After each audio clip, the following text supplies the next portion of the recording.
Hey YouTube, it's Adam from I'm a Music Mogul. Today's video I'm going to show you how to get a nice Calvin Harris pluck. So let's get straight to it. The first thing that we're going to do is bring in Logic's ES2 synthesizer. And today we're not going to work from scratch. We're going to actually start off of a preset that already comes with Logic. So let's bring that preset in over here. Now it is going to go off my screen, but I am going to choose Synth strings, and I'm going to go to bright panning strings. And this is what we get. Now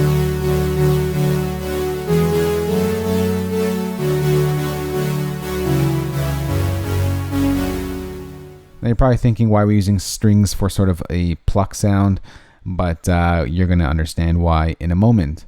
So the first thing that we're going to do is bring up this last oscillator right here. We don't want it to be lower than the other ones, so we're just going to bring it up one full octave.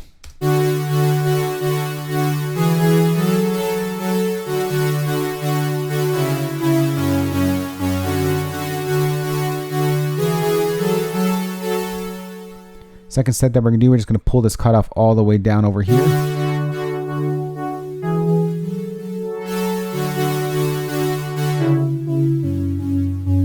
So we cut out a lot of that high-end stuff that's going on right there. The next thing that we're going to do, we're going to pump up our sine level over here to about 3 o'clock.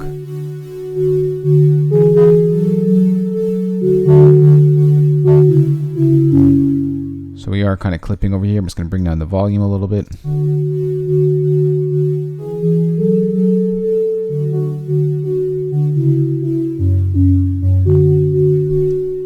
All right, sounds good so far. The next thing that we're going to do, we're going to work on our envelopes over here to kind of shape it to be more of a quick hit and a quick release. So for our attack on our envelope 2, we're just going to bring this all the way down.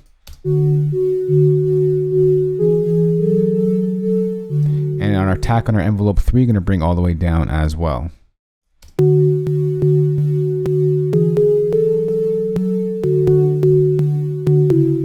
And let's just bring this release down over here on envelope 3.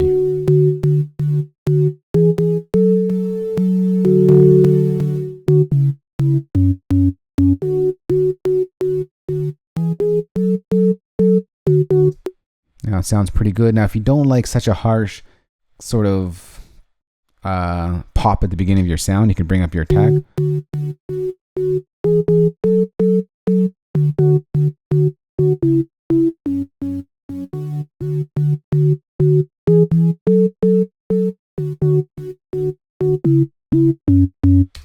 Alright, so that sounds good so far. Next thing that we're going to do, we're going to bring in an EQ. I'm going to close this over here.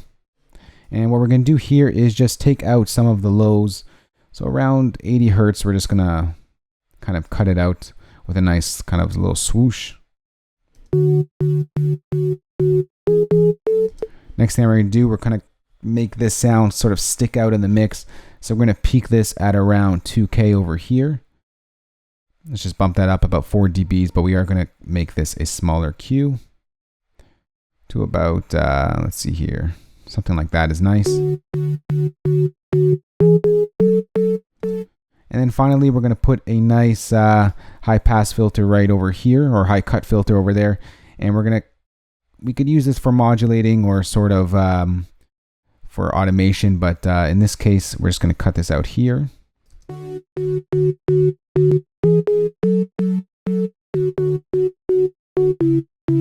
Something like that. And in the future, if you wanted to, you can automate your entire sound.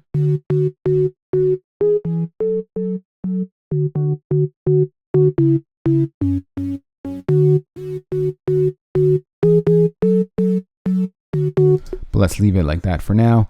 Let's go ahead to our next step and bring in a nice delay to kind of fill out our sound right here, make it nice and big. So I'm going to turn off sync here so I could freely move my tap point over here. So I'm going to move this to about, this is what I always like to do. I just like to go to 250 milliseconds. So let's bring out auto zoom here. And then I'm going to add in a second tap, and I'm going to bring that in at 500 milliseconds. Let's just auto zoom back so we're not too crazy right here. All right, and then what I like to do here is sort of create a nice sort of dimension to our sound. So for our A, we're going to put this up to +1 on the pan point right here. Ooh, we're on B here. Let's click A and push this up to plus 100 for the pan, and for the spread, we're going to bring to 0. And then for our B tap point, we're going to bring this down to the opposite side, so minus 100, plus 100, minus 100, and the spread will bring down to 0. And what that gives you is a nice wide full delay. And sort of pans back and forth between the left and the right speaker. So I'm going to add in some feedback on my tap B, which is over here. Lower that a little bit. So you're going to get a little bit more feedback on the tap B point over here, so on our right side. And then what we're going to do here is just bring down the wet point to about 21 dBs. So it kind of acts as a reverb as well as a delay.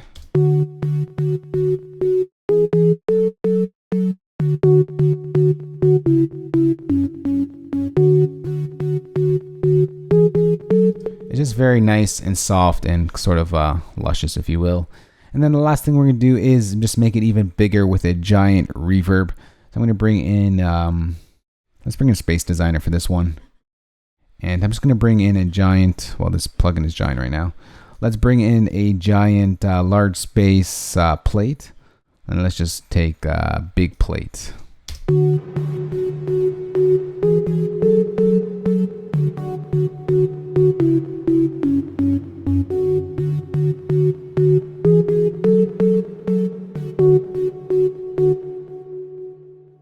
And then we can pretty much just go ahead and automate any of the parameters that you found in ES2 or on your EQ to kind of get some movement in your sound. So if you did, you could kind of automate your cutoff point right here.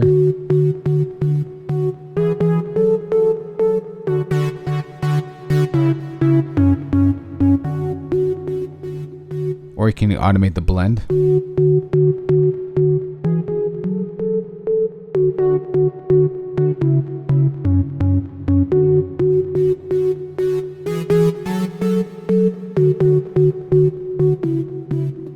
What you could also do is automate your sort of high cut over here.